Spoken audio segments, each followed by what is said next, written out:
The sport of squash is the next thing coming to the Olympics in 2028 in Los Angeles. If you're not really familiar with squash, I know like growing up in the United States, I played racquetball a good bit, and I think like that's maybe the more common sport over here. Squash is very, very similar to racquetball. There's slight differences with the ball. The ball's probably the biggest difference. It's a little bit squishier. Um, in squash. Yeah. But it, I would say squash in general has basically very similar rules. You hit the ball, you hit a ball against the back wall, and then it comes back. What I want to talk about today is a little bit more of a scandal or something that is going on at the very top level of squash that I've recently become aware of that I think would be interesting to chat about. But before I get there, I wanted to at least do a little bit of a preamble talking about just the sport of squash, and especially since it is going to be in the Olympics in America, I thought it'd be a good thing to start on. So squash, like the overall mood of the sport, is similar to tennis. I would say it's got like a similar vibe. It's sort of like a gentleman's game where they both try to be respectful when someone's serving. The crowd's a little bit quieter. A lot of times, like because it's close quarters, like you're in a little square box. A lot of times it's physical, like there's some contact, and so pretty often what'll happen is like somebody will fall down, and every time the other player will like immediately go up as like a gesture of good faith and try to help him up. But also pretty commonly the opponent, the person who fell down, will feel like they maybe got pushed or shoved, or they got tripped a little bit, and so they'll just kind of sit there and really milk it and like not really take the hand up.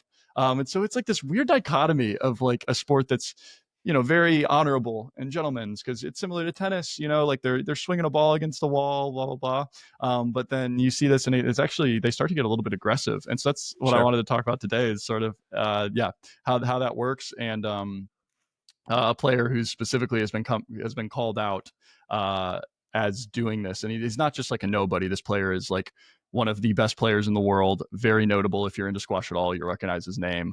And so yeah. It's interesting to hear. I think I'd probably read a headline or something that squash is coming to the Olympics, and I obviously knew my limited experience is not the world's experience, but it's just one of those crazy moments where.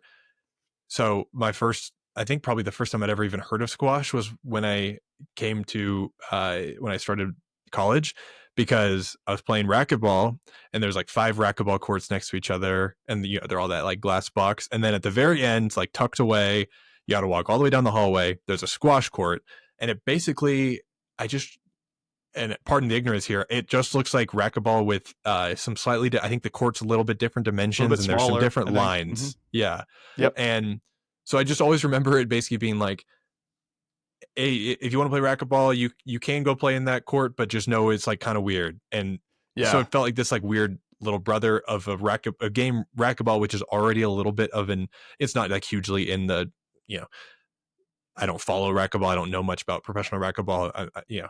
It's just not hugely in the consciousness. And so, heard it's coming to the Olympics, and it's like, oh, that's kind of strange. But there's whole worlds around these things, and that's not surprising.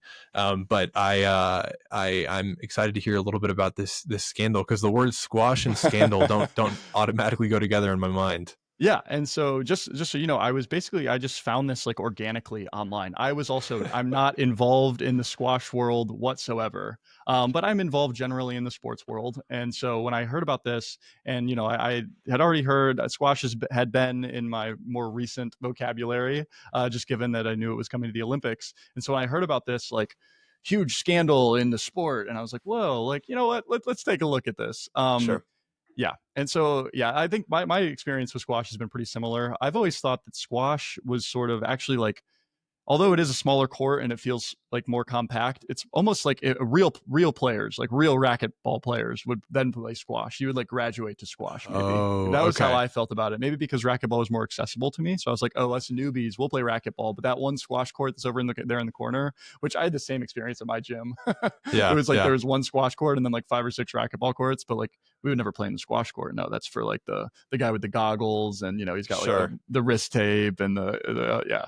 Um, but yeah, so I did want to talk a little bit quickly about some of the rules in squash, and this is coming from a guy that never has played squash, but I've watched a little bit of it. And so one of the biggest things that I've noticed as watching it as a newer viewer is a ton of the points are redos, and Okay. you can kind of imagine why. So when you're hitting the ball against the wall, and then it's the opponent's turn to hit the ball against the wall, and like inevitably you're going to either be in the way to where they can't hit it, or so like you can imagine they try to hit it, but then you're in the way, so then they'll either like out of courtesy that a lot of times they'll just not hit the ball because they're like, oh well, if I was going to hit it, it was going to hit you, so we need to redo the point. And then other Okay. times, what'll happen is there's not enough time after you hit the ball to get out of the way for the other player to then hit the ball. So that's another instance where it's like, that's such bad luck. We got to redo it.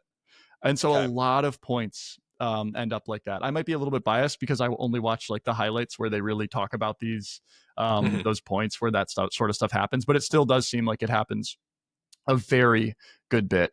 Um, yeah, so I was looking into it, doing a little bit of research on squash, and I had this quote really summarizes it, and this was from a Reddit user, so you know it's good. Yeah. There is no simple explanation because decisions are different depending on the level of play, the individual refs, and what has been established within the current match.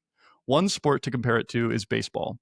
Even though there are stringent rules, some umpires have wide strike zones and some small. Based on what Okay. an ump has called a ball or strike within that specific game, they try to maintain consistency.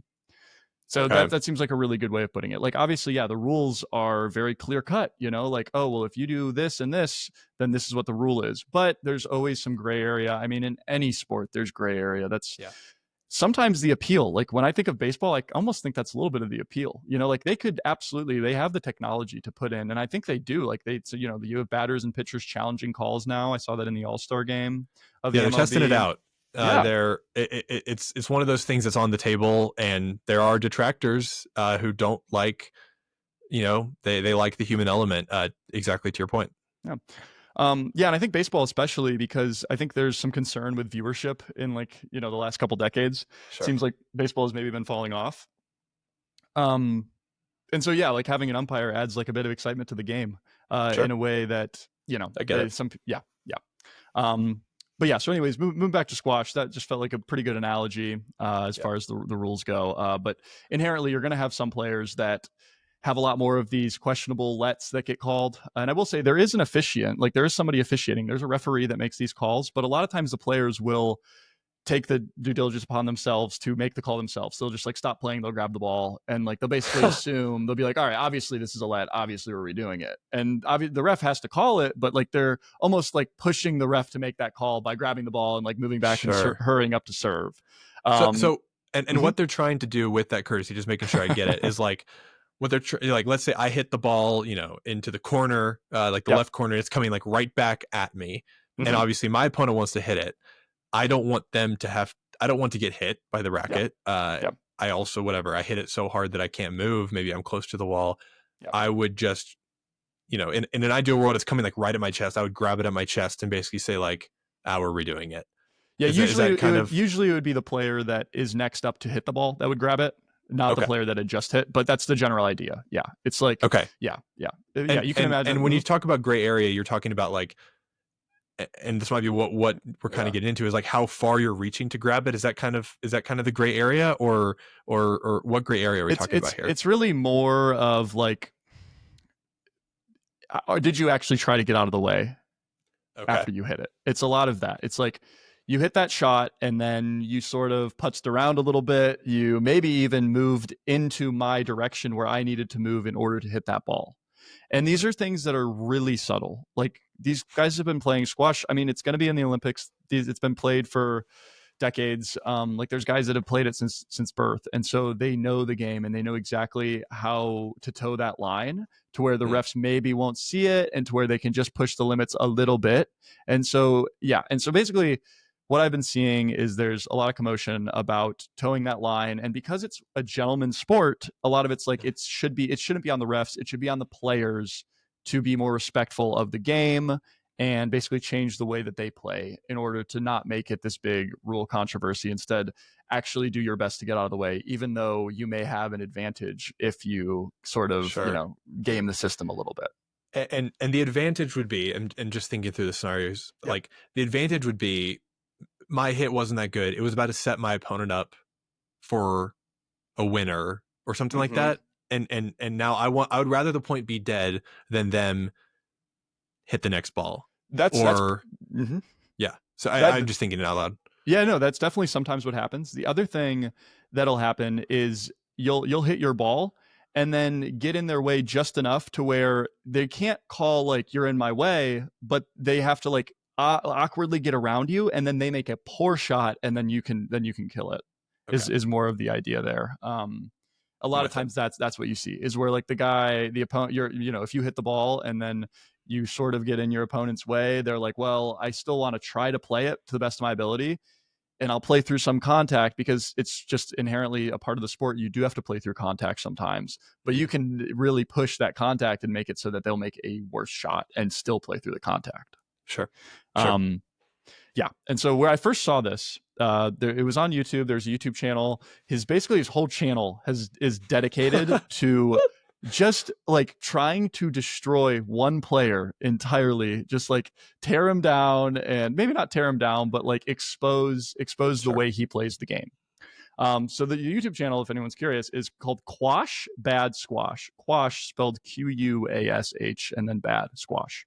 sure. And so interestingly, the whole channel's only been around for 2 months. So he just started posting. This person just started posting videos. I say this person because the channel is completely anonymous. It's like a weird like AI voice that does like the analysis of it, which I really can imagine it. adds to the whole thing. Though, to be honest, it's really interesting. And so the player, if any big squash enthusiasts are watching this, you'll definitely know of him, and you might even have assumed that this is who I was talking about. His name is Mustafa Asal, and I'm sure he'll be at the Olympics. He is currently the number one ranked player in the world. Okay, Um, okay. yeah. Also, just out of curiosity, I looked and to see who the best United States player was, because I don't know squash. Never, it's not really in my community. There's a guy named Timothy Brownwell, and he's the 36th ranked player in the world. So Go he's probably Timothy. he. Yeah, I know. We'll be rooting for him in the Olympics. Way to represent. Way to represent. That's And right. what That's nationality right. is Mustafa? Yeah, Just he's so I know. I want to say he's from Egypt. Okay. Yeah. Cool. Cool. Um, Yep. But yeah, so basically, just due to how close quarters squash is, like I was saying, it's easy to get in the way of the other player, and he has really figured out the recipe to doing this. And mind you, I'm a little bit biased probably because this is most of the squash content that I've been receiving has been biased towards calling him out. But at the end of the day, like he wins tournaments and he has been performing really well. So he's a great athlete. Like this isn't trying to take away from him as a squash player. It's maybe trying to expose some of the ways that he plays the game as maybe not being the most ethical is the way that I would put it. But like I've Sure. watched a lot of his gameplay. He hits like amazing shots sometimes. Like you can Hmm. tell, a guy like this, it's not like, oh, he's only cheating. Like, no, he's a really good athlete that is at the top of his game. And maybe there's some ways that he's playing the game that certain people don't agree with is the way that I would maybe frame it. Cause I don't want this just to be like a total roast session. Yeah, it's the whole SGA thing in the NBA, or like Yeah, James sure. Harden before him or whoever. Like, it's when the common social media or whatever narrative becomes one thing, and it's about how unethical the way they play is. It's like, you probably talk to the average person and they would tell you, oh, SGA foul baits or whatever. But it's Yeah. like, sure, he draws a lot of contact, and I won't get into like all of that, but you can't detract from his ability in everything else. And Yeah. so I totally hear what you're saying on Yeah. that. No, that's a really good parallel. Like, it's hard. I kind of go back and forth because it's hard to fault the guy if he's making the most of the rules, you Sure, know. sure. And we see this in other gentlemen sports. Like this happens in tennis all the time. Maybe not to this degree because tennis is just not as physical of a sport. But I remember like Nick Kyrgios, he would do his underhand serve that could be considered unethical. He a lot of times on volleys would hit it into the other player, which is considered unethical in tennis. Yep. He's like one of the only guys that would sort of celebrate when he would get a tape shot. Like he would hit a shot, a ground stroke, he would hit the tape and then dribble over. Like in tennis, almost unanimously, like they all ubiquitously will always throw a hand up and say, my apologies. Like, of Mhm. course, because you didn't mean to do that. You got lucky and they recognize that. Um, but another one in tennis too is like they get allotted break times throughout the Yeah. match, like injury timeouts, and between sets you're allowed to take like a bathroom break. And you always see guys gaming it. Like you lose the set, I'm gonna go take a hike. Let me go chill Yep. out for a little bit. And like, did they need to do that? Probably not. But they know that it could help them recirculate, restart. And so that's And sort of why slow the they do it. opponent down as well. Yeah, Like, and you're slow the getting them opponent out down of with it. rhythm. there's gamesmanship in every single sport, no Yep. matter where you go. But I just think this is a pretty it's because it's so close quarters, and I think it's sometimes it's a little bit more obvious in this Yep. situation. You know, like in tennis, it's a little more under the radar, whereas here it seems really obvious. So one of the things that the YouTuber a lot of times talks about is how immediately after hitting the ball, Asal will extend his follow through, and it truly does look unnatural. And with he'll extend his follow through either with the racket or with his foot or like even like his whole hip, and he'll sort of like hip check the opponent after he hits to sort of like try to get them off balance, to get in their way. Um, and so that way the player has to play through that contact, and because it's like not immediately obvious. I mean, the game happens so fast. Like if you watch any Yeah. squash gameplay, it's boom, boom, boom, boom. It's so quick. Like it's impossible to try to referee that in certain circumstances. It's like, you know, you can only see that after you rewind it and play it at, you know, 0.25 speed. Then you can start to pick up like these really subtle things. Yeah, and also you got to think there's a lot of mental to it too, right? Like if that happens to you one time, you get kicked, you get a racket like that hits you in the face and the arm, you're going to be like trying to maneuver in a different way than you normally would. You're now playing his game. Yeah. And so it's like there's just a lot of mental things that go into it as well, along with the physical. And I imagine if you're the opposing player, like it's probably so, I mean, especially at the top level when he's hitting an incredible shot, you need to be so focused on what you're going to do to return that shot. And Yep. you don't want to have to think, even if it's 10% of your brain, you don't have to spend 10% of your brain thinking either was that follow through unnatural or I got to get out of the way of this, even if I'm not thinking about whether it was unnatural or natural. Like it at these, when you push the sport to its like to its Limits. end, Mm-hmm. yeah, to its limits, exactly. Your brain's got to be fully focused, and so Yeah. it would totally make sense why even just the littlest thing could throw you off, even if it's not obvious. Yeah, I keep drawing a parallel to tennis because I think there are a lot of parallels to be drawn. But like you'll see a lot of times in tennis matches, like a player will get really upset about a call or about one thing or another. Like sometimes it is like the other player was taking too long on their break, and then they'll start arguing with the chair umpire, and that will throw them off. And then like they Yeah. almost always lose that match after they go through that sort of thing. And this I keep seeing this in these squash games with this guy, Mm. and I think it's starting to become like such a big thing in the sport where like all of the players know it, and so it's like, oh boy, like how is this going to go? Like I was watching a match recently where the player that Asal was competing against like left. He just quit mid game because he was just like over it, and I think he had gotten a like a code violation for like a conduct for he was basically mad at the ref for not calling the apparent contact, and then he like got mad at the ref, and then the ref gave Asal another point on top of the point that guy just felt he got cheated out of, and so he's just like, I'm done, I quit. Man, that reminds me so much of the NBA. Like even Yeah. just this last year's playoffs, like I'm pretty sure it was Jaden McDaniels. He like I think at one point just shoved SGA to the ground, um, because and they asked him after, he was like, yeah, I was just fed up at that point, and I think he got a flagrant for it. I'm pretty sure, and it was just like, yeah, I had a flagrant, I could take a flagrant, and I was just so fed up. Like, Shea's probably putting his hand like in your chest and doing all these things that we can't even see because they're physical and they're under the rim, whatever. He's probably doing all these extra things to mess with you. I remember Harden used to like trap people's arms when he was Oh like yeah. going to the rim, and it's like it does I'm sure it just wears on you. Even if you have the wherewithal to be like, I know this is gonna happen, I'm gonna play around it. It's still another thing to be thinking about. Mm-hmm. Yeah, and it's just funny because like sport like basketball, you know, a guy like Draymond Green, yeah, sure he gets some hate, but I think the overwhelming, I don't know, no, he gets a lot of hate, but there's a level of respect there too, where you're like, yeah, but like, would I like to have him on my team? Yeah. Honestly, yeah, like he's a winner. And the Whereas Warriors fan base is big enough that they support Draymond. He's got his That's true numbers. too. That's true too. Yeah. Yeah, he's home. But for some reason in squash, like it seems like the whole community feels like it's like rallying against this guy. It's like, no, if we keep going in this direction, it will be terrible for the sport, which kind of makes sense because like the reality is like because it is so hard to ref these like tiny little calls, like a lot of times, man, it's literally like he'll just stick his foot an inch further. Like basically a lot of it is after he'll swing, as the hitter, you have the responsibility to get out of the way, and you have to make a best effort. It's the way that the rules are worded to get out of the way after you hit. And the reality is, like, a lot of times it seems like he's doing the opposite. Like, he'll hit and then either Mm, stay in place or even move into the direction where he knows the other guy needs to go in order to hit the next shot. And I think that's where the concern is because it's like it just makes the sport worse if you play like that.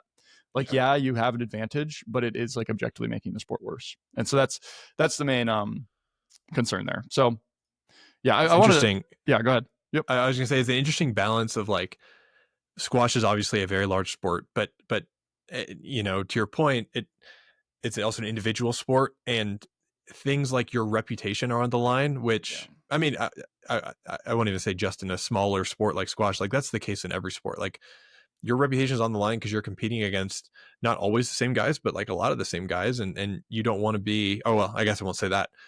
There is a con to being a guy who is viewed as pushing the limits of the rules. Yeah. Um, to what extent that actually damages your reputation, I really don't know. It's probably very individual. But it's a curious weighing of it as like, I mean, it's just simply like, do I want to be viewed as a jerk by all these people in order for me to win more often? And sometimes the answer to that could be yes. It really depends. Yeah, I think a big part of it is like, yeah, it's very individual, but also because squash is, I mean, we can say it's a international really big sport, but like the reality is, I don't think squash is like, Sure. it's not a huge sport. Just realistically, it's not. Yeah, it's not in Relatively, that yeah. relatively. It's not in that same caliber. And so I think like that adds to it too, right? Like when it's more tight knit. I'm sure the community is like everyone knows this guy, obviously, and he probably knows a ton of like there's just yeah, actually, here it's a little bit funny. So he was recently in an interview. Mustafa Asal, the player we're talking about, was recently in an interview with the interviewer, and the interviewer and the interviewer asked if he if Asal was the man behind the YouTube channel Quash Bad Squash. Wow, that's an interesting layer. I didn't think Like, about that. but very clearly, like jokingly, I think the interviewer was asking it, like almost just trying to poke fun a little bit and see like how he would react to it. And it was funny though, like Wow. after that, and yeah, mind you, this is the number one player in the world, best at his craft, and he's being asked by an interviewer about this YouTube channel in an interview. And so, Yeah. like, what would you guess this YouTube? How many subscribers would you maybe guess this YouTube channel has? Like, I mean, mind you, the best athlete at the sport is getting questioned about it by an interviewer. Yeah. Well, it's, Sorry, I don't mean to put you on the spot, like to put a number, but no, no, no. I want to put a number. Very okay, okay. basic. Like it feels like the total market for this cannot be. Well, I was gonna say it feels like it cannot be that big. And then again, the other day I watched a video about a Track Mania speed run, which is not a huge game. It has a lot of players, and I think but it's a speed run, so it's a niche version of Track Mania, and I think it probably had like 8 million views. Very well made video, so deservedly. So the number could be huge, especially on something like YouTube. I'm gonna say 50,000 subscribers. Actually, I was gonna guess you would say more. So the guy, the channel, not guy, the channel, which is again very Sure. anonymous, no idea, has 5,000 subs only. Mind you, it Wow. has only been posting videos for 2 months. Sure. Only 5,000 subs. The biggest video has 284,000 views. So like That's significant. clearly gotten some recognition. I mean, me, not a squash guy, found it organically, randomly. So Sure. um, yeah, but it's just interesting that like in any other sport, some guy like me Hmm. critiquing Draymond Green's game with 5,000 subs, he would never hear a peep about that. It's Yeah. just like it's totally different. But this guy is it's like clearly actively in his circle. It was funny also the way he responded to the interview. He was like, "No, I don't know who that is. I don't know what that is." And you can tell like he's like nervously laughing. And I'm like, dude, I feel like surely but maybe not. Maybe honestly, and good for him if not. He's just like, no, I'm locked into my game. I'm playing my game. I don't care what this like random YouTube channel has to say if Sure. they don't agree with the way I play. Like, Yeah, it could have been obviously translation, something or other. That is fascinating. You know what? I'm going to choose to believe that he's behind the channel. That's the most interesting storyline to me.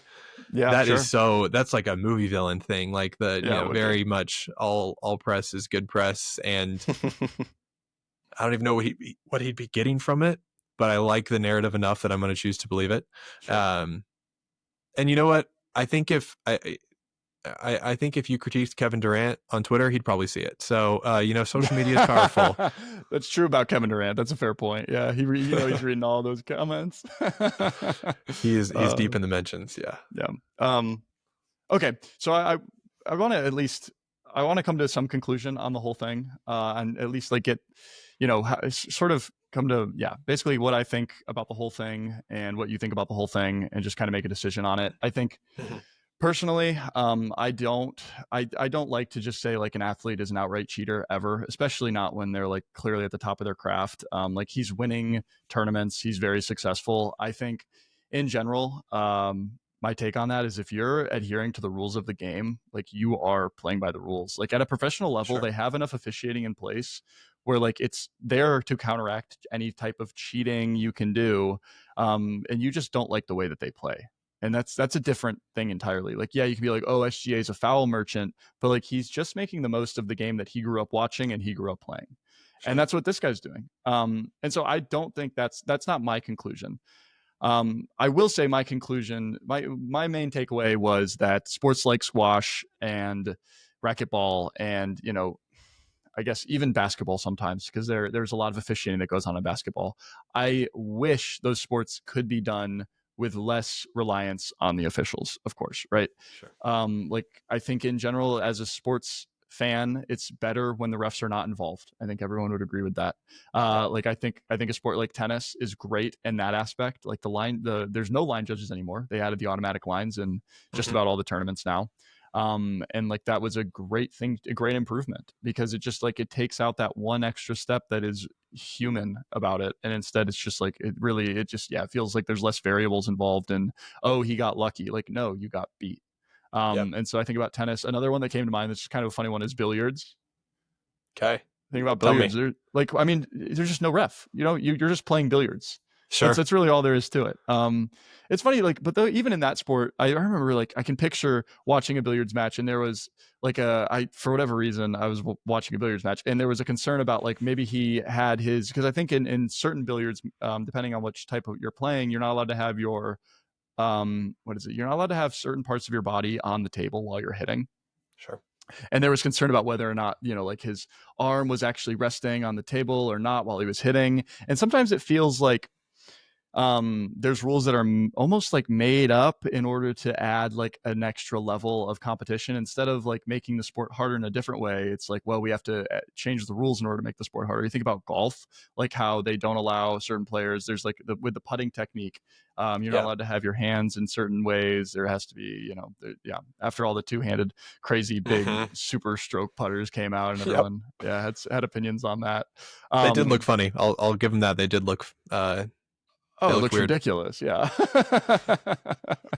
But it's funny that like they think that gives a advantage, like a bunch of people got together and they were like, they've trained at that, but we don't, we think it matters more that the advantage is too great or something there. Like it's weird sometimes the way that rules are designed like that. You know what I mean?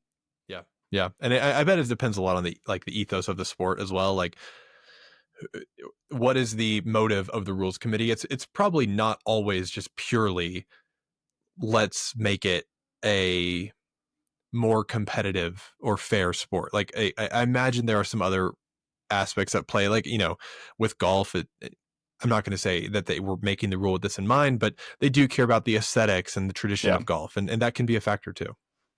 for sure. For sure. But yeah, those are my main takeaways. I mean, it's probably hard for you to come to like a real concrete conclusion on this random athlete that you've never seen compete. But yeah. Yeah, I no, it's very interesting. I'm reminded a little bit of soccer, of football, Mhm. because the main complaint that I hear. So when I was growing up, I grew up, football was my main sport, that I watched, and whenever I would tell my friends about it, the main complaint I heard growing up was that it was too slow. And then as I have gotten older, the complaint has more turned into they don't like the fouls and they don't like the diving and Oh yeah. people writhing on the floor in pain, and then they see that the ball is going the other way and they run up and they jump up, like, and I Yeah. totally understand that. And it's aesthetically very ugly. I think there's no two ways about it. And so I don't want to like over regulate the sport of of any sport or the Yep. sport of squash. And I don't want to be like, hey, this guy's annoying. Let's put in a million more rules, because then you get to a point where um, every shot is about, stopping the point, letting the ref make a decision, and like you said, who's having fun with that? Yeah. And but it's also hard because sometimes you watch a soccer match and the ref is letting everything go for one reason or another, and it's like these guys are getting murdered out there, and it is not safe. And then it's also, and then you have the whole, there are different standards, and maybe that's not what we want, and there's a lot of aspects here. So I don't want my takeaway to just be, let's regulate this guy's play style out of the sport. And if he's as skilled as he sounds, and clearly I'm sure he is, it's not like that if we regulated him more that he would just stop winning. Like, he's clearly Sure. good. For sure.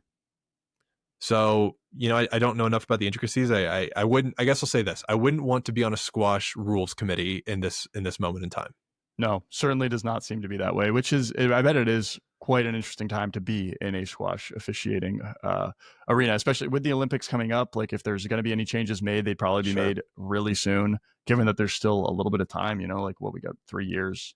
Yeah, they want to put their best foot forward as a sport. They don't Yeah. want people, they don't want it to be a whole breakdancing thing where it's like, this is a lot of people's first intro to the sport. And what we remember is something that Yeah. put a bad taste in our mouths about the sport of, well, in 2024 was breakdancing. And Yeah. Yeah. we don't want that to be squashed in 2028, being like, it was just a bunch of SGAs out there. For sure. Yeah. But yeah, I guess that's maybe my main takeaway, is that I'm excited for the Olympics, excited to watch a little bit of squash, maybe dip my toes into a sport that I've never really watched before.